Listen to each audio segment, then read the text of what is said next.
The ratio of boys and girls in a class is 5:3. If 16% of boys and 8% of girls failed in an examination, then find the percentage of passed students. And they have given the options.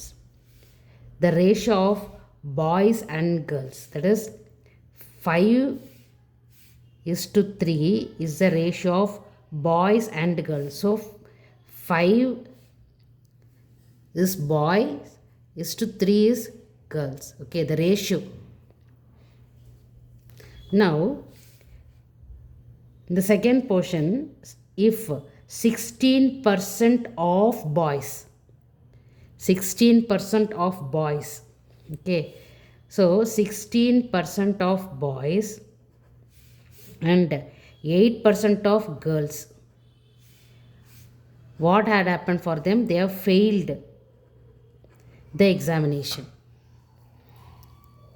and they are asking the pass percentage. They are asking. Okay, now first you find out the total parts, that is number of students they have not given, but they have given in the form of ratio.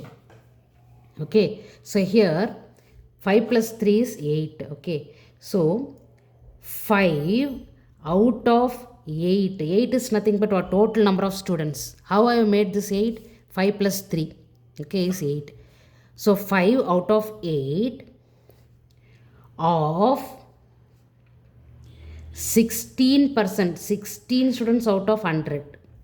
Okay, if 16 students out of 100 students, say 16 boys out of 100 students had failed, then for 5 by 8, that is 5 for every 8, then how many students have failed we need to find out. Okay, so 5 out of 8 of what? 16 by 100 means 16 boys have failed out of 100. They are expressed in percentage. Reference is now 100 for us. Okay, 1 8 is 8, 2 8s are 16. So it is 10 by 100. I can also write as 10%. Okay, that is for every 100, 10 boys have failed. Okay, 10 boys have failed for this ratio given. Next, 3 or 3 out of 8 is a girl student ratio. Girl students out of total students ratio. Okay, girls out of total students. 3 by 8 of 8%, 8 by 100, okay, have failed the examination. Girls who have failed the examination. Now you simplify it.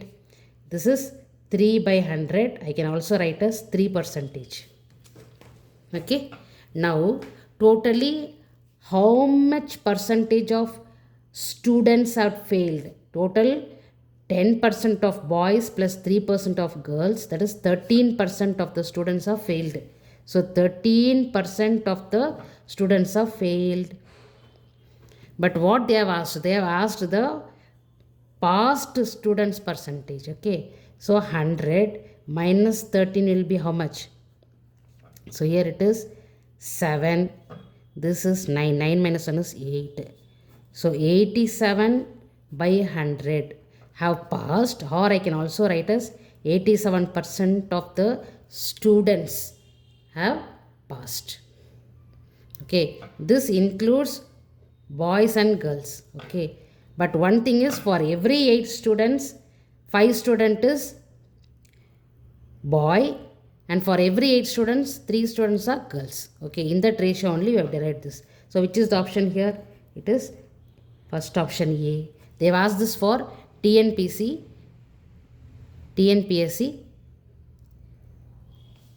once.